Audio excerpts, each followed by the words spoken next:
Assalamualaikum warahmatullahi wabarakatuh. Jumpa kembali pada mata pelajaran biologi.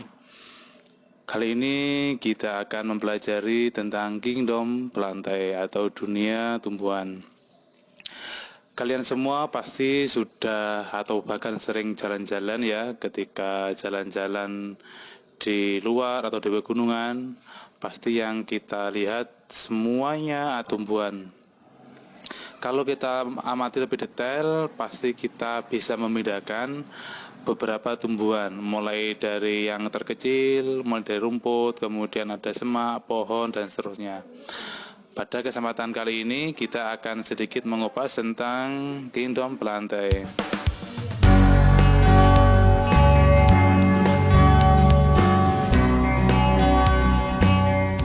Pada awal ditemukannya klasifikasi kingdom, yang namanya tumbuhan itu adalah satu makhluk hidup yang tidak bergerak. Awalnya kingdom dibagi menjadi dua. Itu pertama adalah Carolus Linnaeus, atau klasifikasi makhluk hidup dibagi menjadi dua, yaitu Vegetabilia atau pada umumnya adalah dunia tumbuhan, kemudian juga ada Animalia. Seiring dengan perkembangan dunia keilmuan atau dunia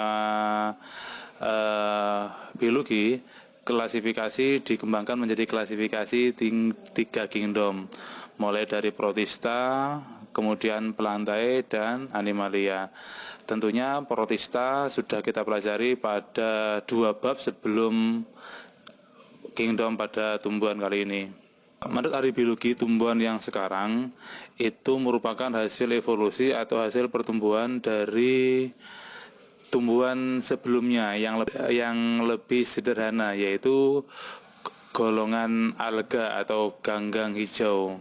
Seiring dengan berlalunya waktu, perkembangan zaman, mengalami adaptasi, mengalami pertumbuhan, mengalami evolusi, sehingga menghasilkan satu tumbuhan yang lebih kompleks yang sekarang.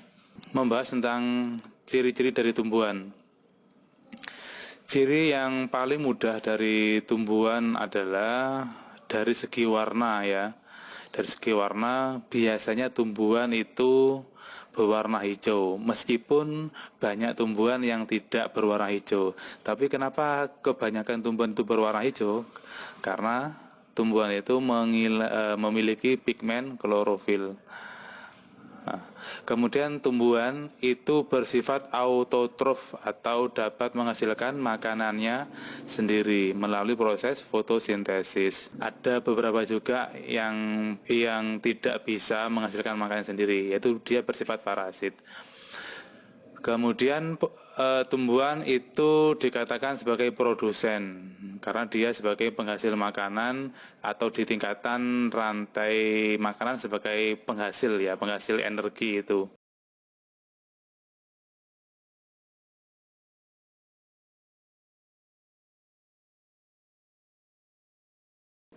Kemudian stasioner, yaitu tidak dapat berpindah, atau tumbuhan itu tidak dapat bergerak secara aktif, dia hanya bergerak secara pasif.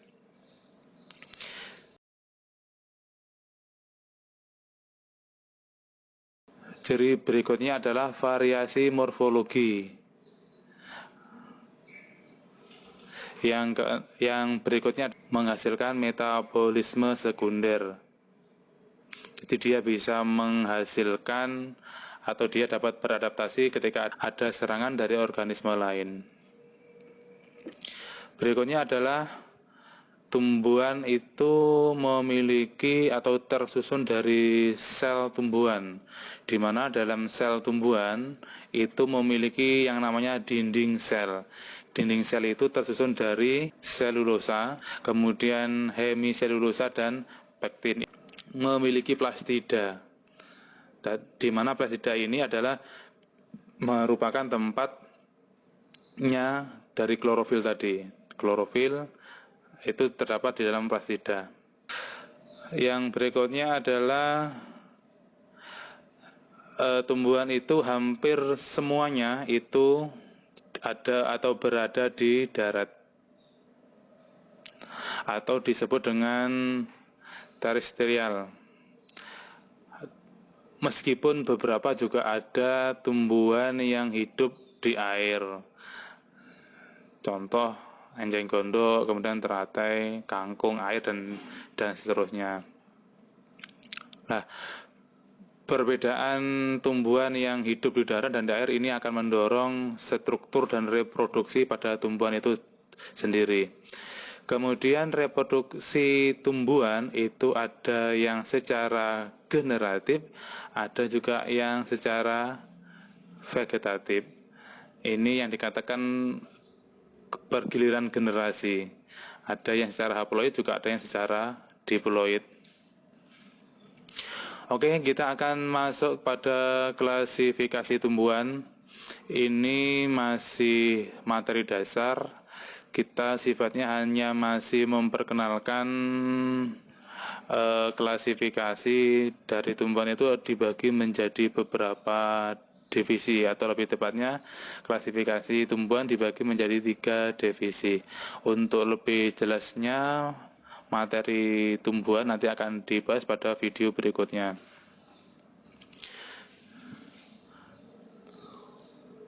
Kingdom pelantai dibagi menjadi lumut, kemudian tumbuhan baku, dan tumbuhan berbiji.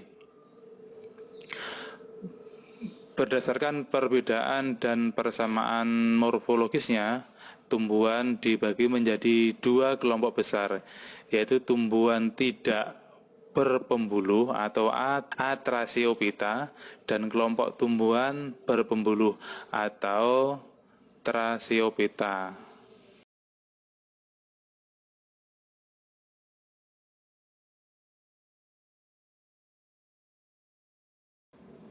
Untuk tumbuhan tidak berpembuluh ini adalah lumut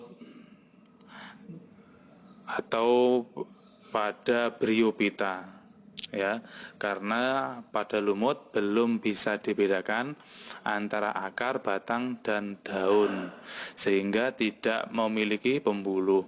Kemudian untuk tumbuhan berpembuluh ini dibagi menjadi 2, yaitu tumbuhan paku atau kita sebut dengan Pteridophyta, dan tumbuhan biji atau tumbuhan berbiji disebut dengan Spermatophyta. Untuk tumbuhan paku atau Pteridophyta dibagi menjadi kelas, ada 5 pembagian. Kemudian untuk tumbuhan berbiji ini dibagi menjadi 2 kelas, tumbuhan biji terbuka atau disebut Gymnospermae, dan juga tumbuhan biji tertutup atau kita sebut dengan Angiospermae. Lalu pada Gymnospermae masih dibagi lagi Cicadinae, Genetinae, dan Coniferae.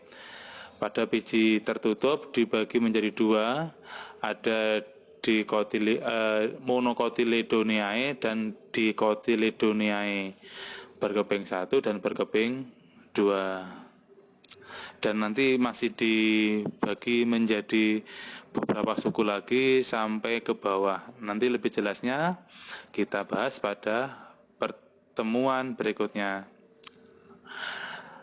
Baik, itu materi singkat ya tentang ciri-ciri pada kingdom pelantai.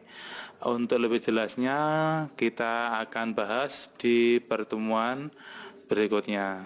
Saya akhiri sekian. Assalamualaikum warahmatullahi wabarakatuh.